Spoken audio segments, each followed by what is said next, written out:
Bonjour, je suis Marianne Troslar, je suis médecin et prof de neurosciences et de sciences cognitives. Le cours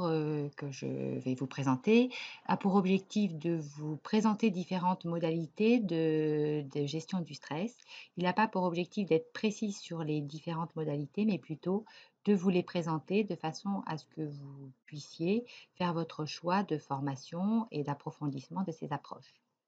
Les objectifs concrètement du cours, c'est d'abord le constat qu'il faut faire avec son stress et qu'il n'est pas possible de vivre sans stress.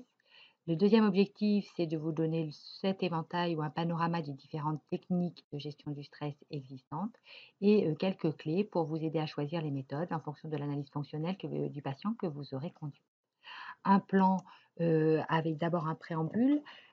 puis les différents principes qui conditionnent la classification des différentes approches pour gérer le stress ou pour aider vos patients à gérer le stress. Un focus sur la pleine conscience ou la mindfulness, donc sur les programmes de méditation, et quelques points à retenir avant de vous donner une bibliographie assez brève.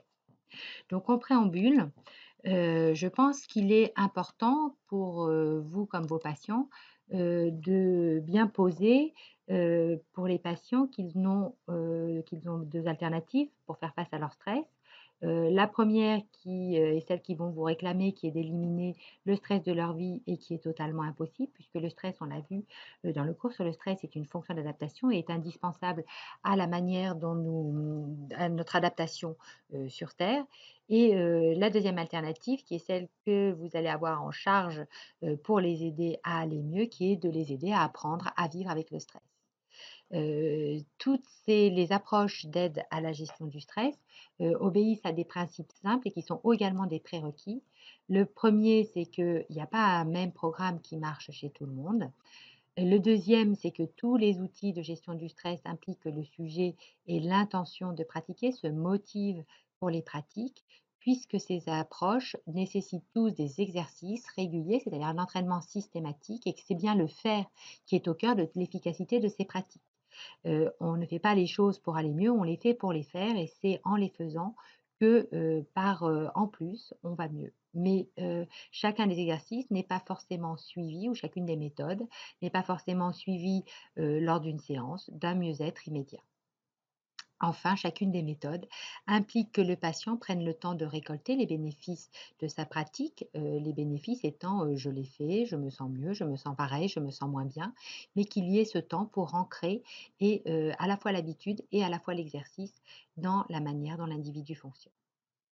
Ceci étant dit, ce que j'appelle plan d'action, c'est une présentation, donc je vous dis qui n'est pas, heu, très approfondie, ce n'est pas l'objectif, de différents types d'approches de gestion du stress.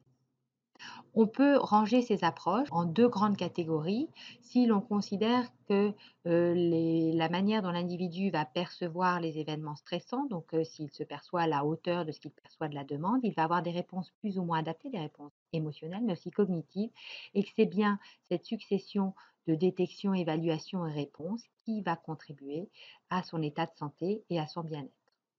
La première modalité, pour faire avec son stress, cible plutôt les approches cognitives. Il y en a un certain nombre. Elles ciblent de façon, assez commune à toutes les approches la qualité de la régulation émotionnelle et la flexibilité cognitive. Le deuxième champ est un champ qui est celui des habiletés corporelles de régulation, qui l'on peut séparer en comportementales ou émotionnelles. Si l'on reprend l'approche du stress par, la psychothérapie, de type TCC, qui définit le stress comme une réaction à un changement de l'environnement, à un événement à la fois dans le champ des ressentis, des pensées, des comportements et de la manière dont le corps répond. On peut regrouper les approches cognitives ou en tout cas on peut lister, les différentes approches, en fonction de ce que le sujet, de la plainte du sujet ou en tout cas de ce qu'il met en avant de façon prédominante pour lui. Si vous avez un sujet qui évoque essentiellement un mode d'expression du stress dans le champ des émotions, vous allez pouvoir utiliser à la fois des habiletés ou des outils visant à améliorer les habiletés comportementales,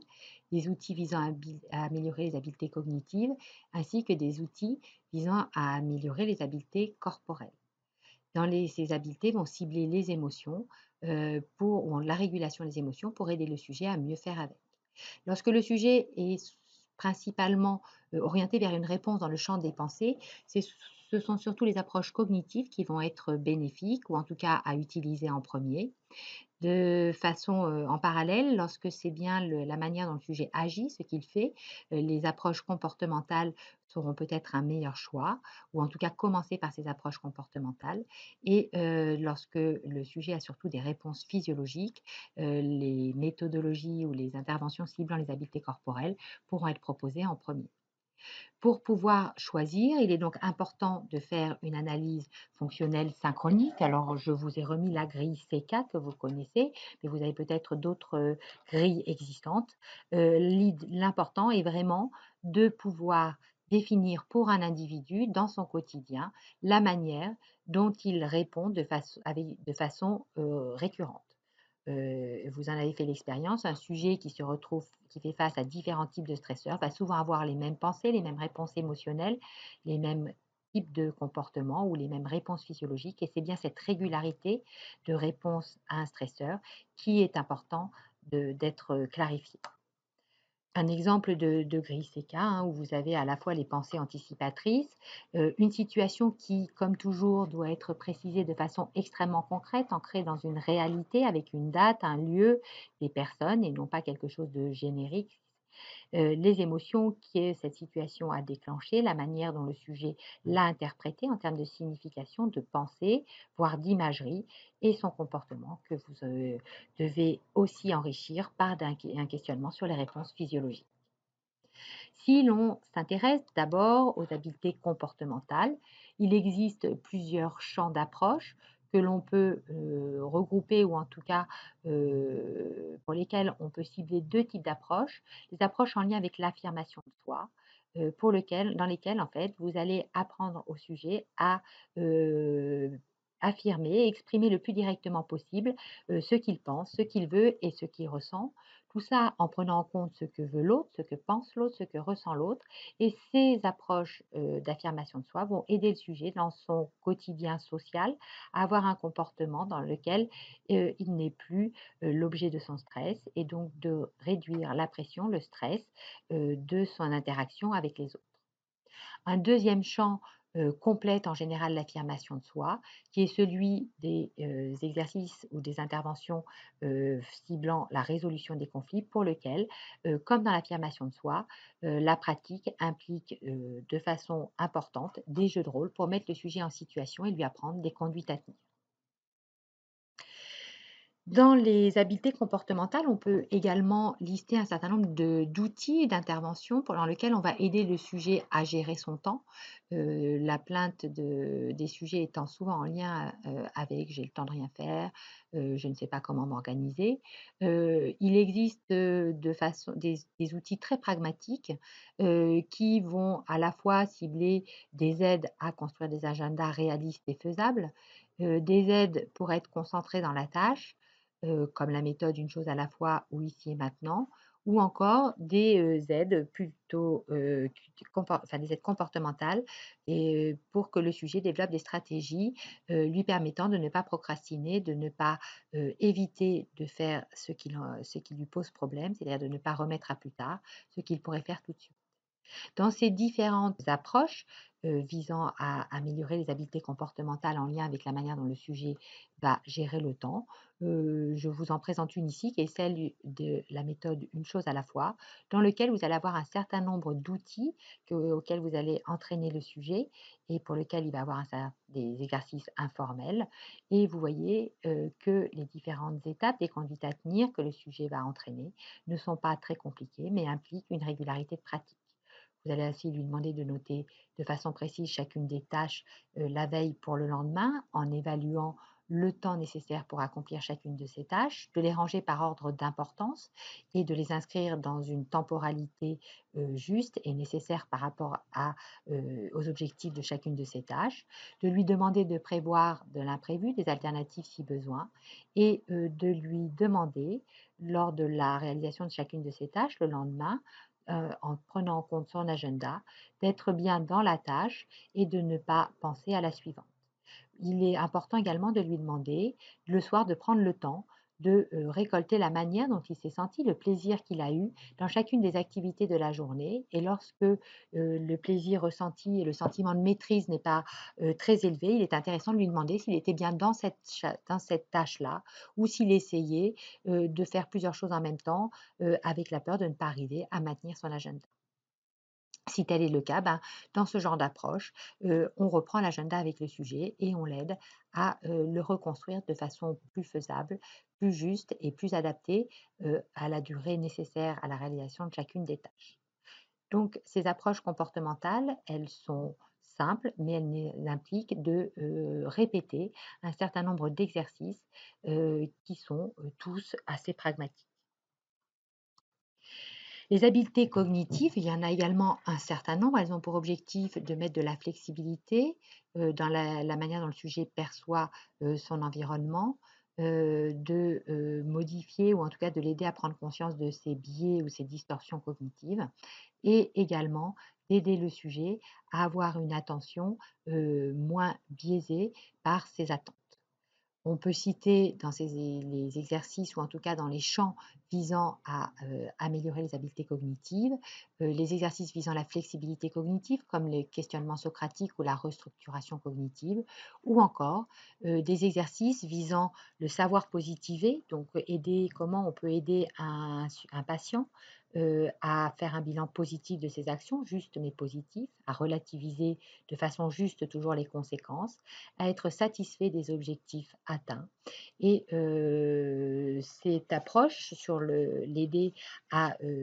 davantage positiver est importante parce que l'individu, tout individu, est biaisé du côté du fonctionnement négatif ou en tout cas biaisé dans le sens des jugements de ce qu'il fait négatif.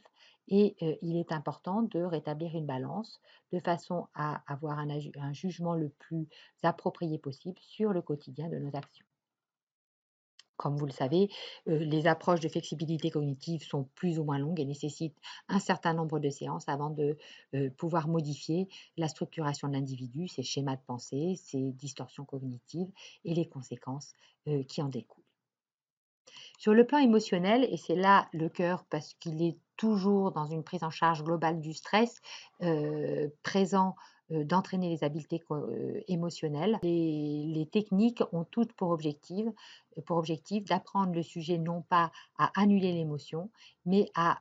avoir une stratégie lui permettant de ne pas être débordé par son émotion.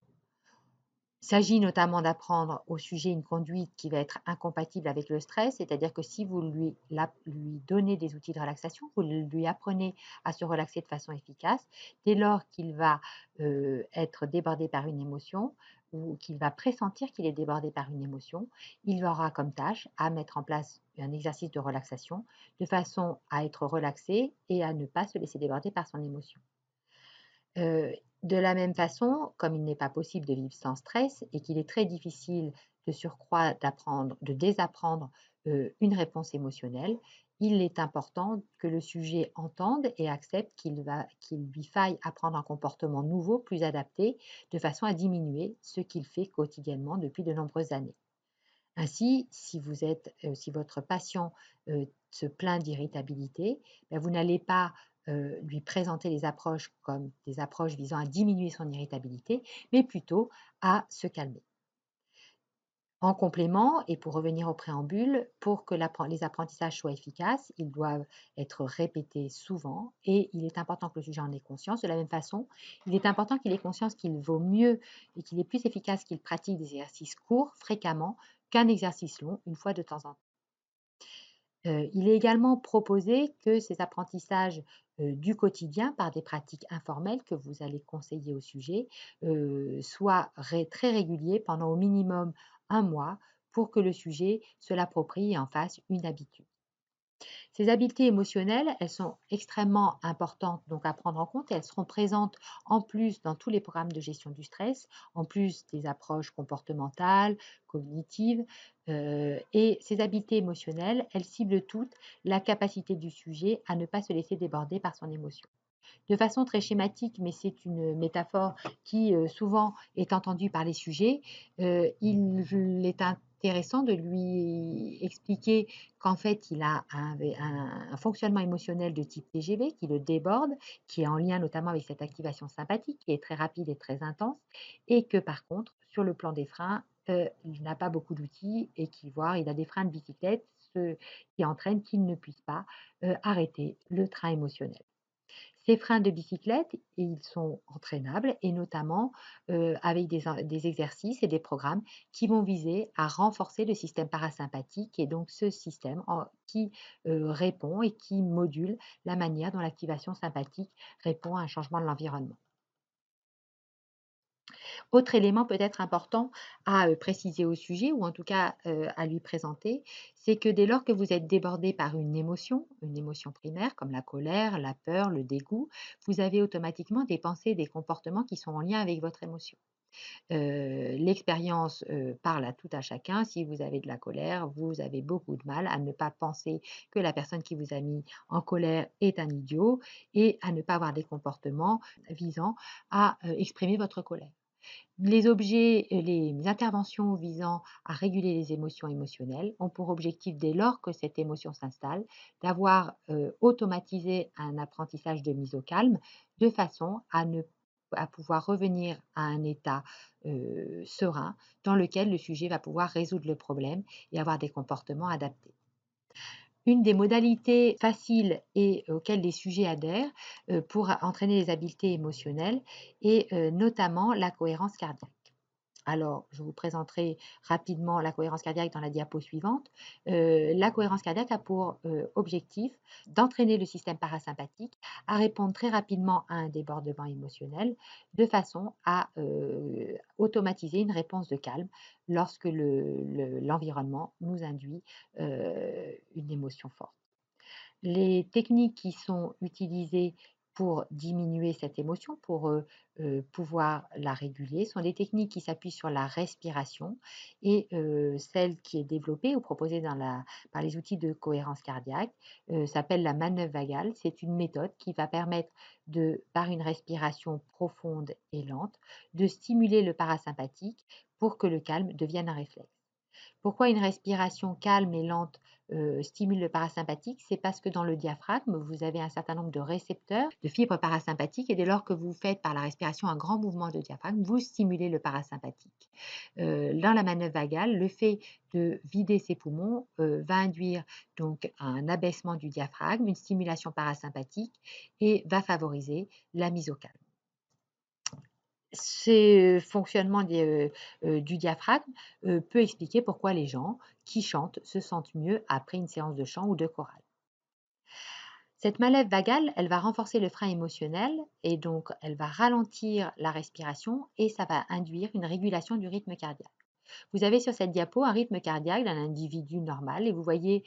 sur un abscisse, vous avez une représentation des battements cardiaques instant après instant et vous voyez qu'en fait, la fréquence cardiaque moyenne, si elle est autour, de 80 sur cet enregistrement, fluctue avec des grands coups d'accélérateur, le sujet est à 100 et des grands coups de frein, le sujet descend là même à 60.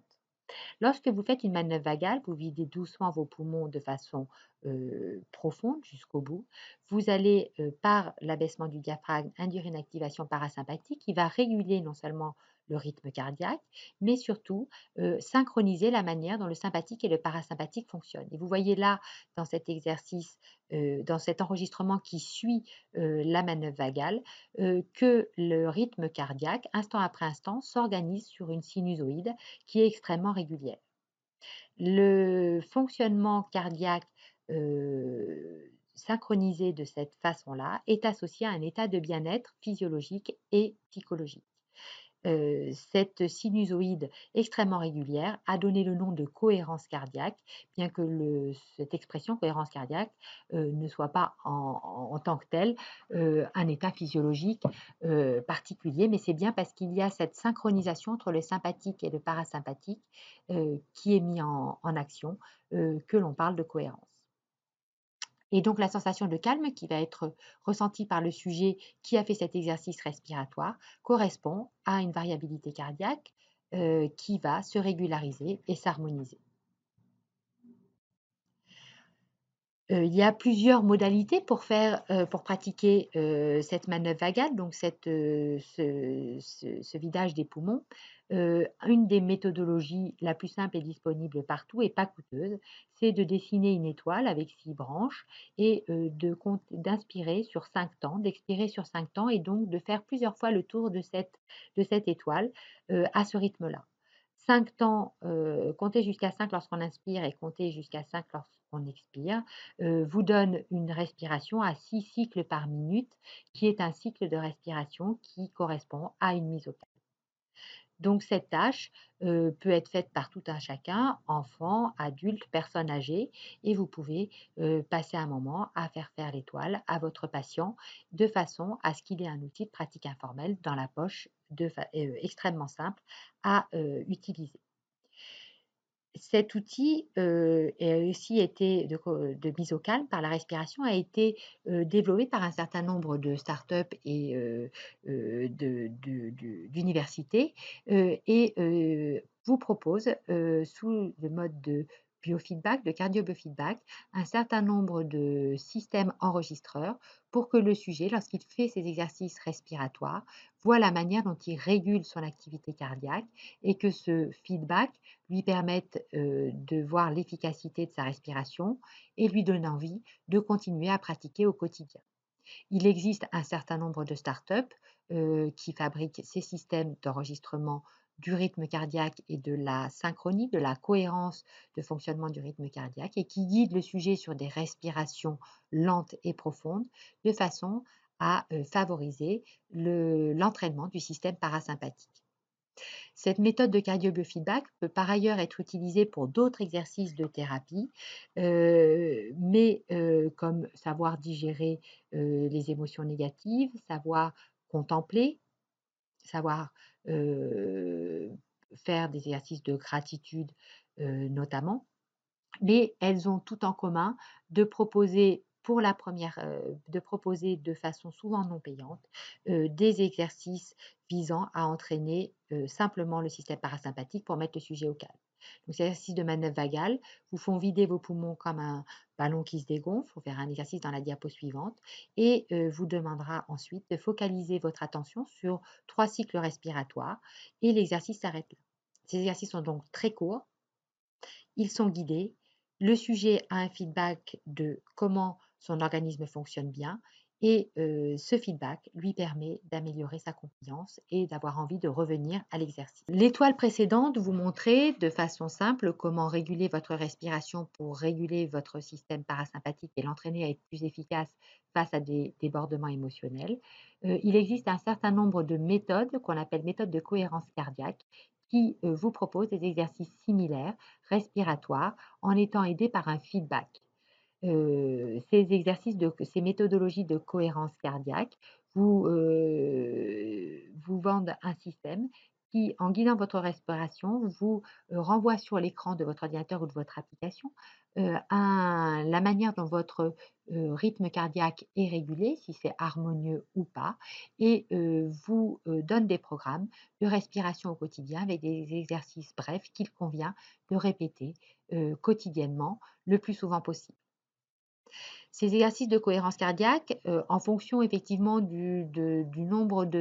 d'exercices que vous décidez de prendre dans les applications, vous proposent aussi, d'utiliser la respiration et le feedback pour vous aider à digérer ou à, digérer entre guillemets bien sûr, des émotions qui se sont passées dans la journée et qui vous maintiennent toujours en colère le soir et pour lesquelles en fait vous avez par le feedback, le la visualisation de la manière dont cet événement vous met en colère et de la manière dont vous êtes efficace pour revenir au calme dès lors que vous pensez à ce qui s'est passé. Il existe également, vous seront proposés dans ces applications, d'autres exercices, mais le cœur de la cohérence cardiaque est bien de ralentir la respiration en portant son attention sur deux, trois cycles respiratoires pour réguler le sympathique et le parasympathique et notamment renforcer le frein parasympathique. Pour finir sur les méthodes de gestion du stress, quelques diapos sur la pleine conscience ou mindfulness, de façon à ce que vous puissiez l'intégrer dans l'ensemble de ces outils. Les habiletés de pleine conscience font partie du champ des thérapies comportementales et cognitives de troisième voie et elles s'appuient notamment sur les premiers travaux de John Kabat-Zinn qui datent de la fin du XXe siècle, pour lequel en fait il a été proposé un certain nombre de programmes pour entraîner à fonctionner en pleine conscience. La pleine conscience, qu'est-ce que c'est? Donc, Kabat-Zinn la définit comme un état d'esprit qui est caractérisé par le vécu du moment présent dans un état de non-jugement. C'est donc une perception nue de ce qui arrive instant après instant, sans a priori, et qui prend en compte les pensées, les sensations, les affects et les informations corporelles. Vous êtes donc dans le moment présent, vous n'êtes pas en train de ruminer sur ce qui s'est mal passé ou d'être dans une anxiété anticipatrice de ce qui vous angoisse dans la suite de votre journée. Typiquement, si vous prenez quelqu'un qui a des insomnies, lorsqu'il est au travail, il pense qu'il a sommeil et qu'il souhaiterait dormir, et il craint de ne pas réussir à s'endormir. Et lorsqu'il est dans son lit, il pense à ce qu'il a mal fait ou ce envers quoi il n'est pas satisfait du travail qu'il a fourni dans la journée. Ces habiletés de pleine conscience, elles peuvent se mesurer comme une disposition et il y a un certain nombre de papiers dans la littérature qui vous montrent quand on évalue le trait de pleine conscience, le fonctionnement en pleine conscience des individus comme un profil psychologique. On observe que ces individus dits mindful sont des sujets qui sont attentifs à leur environnement et à eux-mêmes, ils sont peu anxieux, ils sont plutôt optimistes, empathiques, avec un sens de la vie très engagé et avec un certain nombre de comportements de santé salutogéniques. Certains ont rapproché ce profil mindful au profil de résilience. Chez ces sujets naturellement, spontanément mindful, qui fonctionnent comme ça, on observe également d'un point de vue biologique que la réponse de stress est plus adaptée, donc moins coûteuse sur le plan biologique, et qu'ils ont une réponse sympathovagale qui est plus ajustée avec un système parasympathique qui est plus efficace. Il existe des questionnaires pour évaluer si un individu a une disposition haute en pleine conscience ou non. Et ce qui est important, c'est qu'on peut augmenter cette disposition par des pratiques méditatives. D'un point de vue très générique, les pratiques méditatives, elles ont pour objectif d'entraîner l'individu à porter son attention sur un objet, sa respiration ou son corps. On commence le plus souvent par la respiration. Du fait de l'inspiration et de l'expiration, il est plus facile pour l'individu de porter son attention sur quelque chose qui bouge avec un rythme que sur quelque chose qui ne bouge pas. Un individu qui porte son attention à sa respiration fait l'expérience d'une pensée vagabonde qui s'évade de son objet d'attention. Et les entraînements vont l'aider à reconnaître qu'il est parti dans sa pensée vagabonde, à laisser faire cette pensée vagabonde telle qu'elle est pour retourner à son objet. Ce cycle d'entraînement, d'exercices qui sont entraînés par les exercices des programmes de pleine conscience, entraîne un certain nombre de fonctions d'attention, les fonctions d'attention soutenues, de détection de la distraction, de désengagement de la tâche distractive et de revenir à la tâche pour augmenter la flexibilité dans la concentration. Ces fonctions attentionnelles ont été associées à un fonctionnement différent sur le plan du cerveau, avec notamment un meilleur fonctionnement du réseau d'alerte, du réseau par défaut, du réseau de détection du danger, du réseau exécutif et du réseau qui manage l'orientation.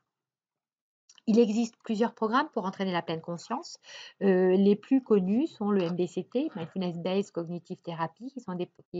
programmes qui est développé au départ pour prévenir le risque de rechute dépressive chez les dépressifs récurrents, mais qui est également utilisé dans d'autres approches. Notamment, une approche de MBCT a été développée pour les insomnies chroniques, Mindfulness Based Therapy for Insomnia, mais qui inclut des exercices cognitifs dans le programme, et le programme MBSR qui cible précisément le stress, qui a été développé par Kabat-Zinn. Ces programmes existent également avec des ajustements pour l'addiction, par exemple, et également des ajustements pour les étudiants, les enfants ou les personnes plus âgées. Le fait de faire ces programmes induit un certain nombre de bénéfices sur la santé et il y a énormément d'articles. C'est pour ça que je ne vous liste pas ces articles, mais vous range plutôt les bénéfices dont témoignent les articles de la pratique de la méditation sur à la fois la colère et la dépression, les problèmes de sommeil, les problèmes de stress et d'anxiété et les problèmes de douleur chronique. Il existe également tout un champ d'articles ciblant les bénéfices de la méditation pour améliorer son fonctionnement en pleine conscience sur le vieillissement cellulaire et biologique et sur la manière dont les individus vont être dans un état inflammatoire ou pas. Donc, la pratique de la pleine conscience par des programmes de méditation, quels qu'ils soient, améliore le fonctionnement psychologique du sujet, l'état de santé et améliore son âge biologique. Par rapport à cette présentation succincte sur chacun des points, je vous repositionne les approches à la fois cognitives et corporelles de régulation pour lesquelles on en a vu un certain nombre de façon rapide. Les programmes de méditation jouent à la fois sur les habiletés cognitives, par notamment la régulation attentionnelle et la flexibilité cognitive qui est entraînée dans les programmes de méditation, mais également les habiletés corporelles, à la fois en détectant ses émotions et ses comportements automatiques pour développer la capacité à être présent à soi-même. De façon très succincte, on a aussi vu que ces approches avaient pour objectif d'améliorer l'évaluation et la réponse émotionnelle de façon à développer une meilleure santé et un meilleur bien-être. Autre point important à retenir, il n'y a pas de solution facile ni universelle pour gérer son stress. Chaque patient va trouver sa modalité de pratique. Il doit être guidé, il doit avoir pris conscience que quelle que soit la solution ou les solutions choisies, euh, les programmes nécessiteront des exercices réguliers, mais pas forcément longs. Pour conclure ou ce qu'il faut retenir sur le sujet ou lire, je vous conseille les livres écrits par Charlie Quingy, qui est donc psychiatre, qui a beaucoup travaillé sur le stress et qui a essayé de façon extrêmement pragmatique de présenter un certain nombre d'outils de gestion du stress avec énormément d'exercices qui peuvent vous servir de base pour développer des exercices en séance ou des exercices informels pour vos patients. Si vous avez des questions, j'ai indiqué mon mail en début sur la première diapositive de ce cours et n'hésitez pas à me poser des questions. Je vous remercie.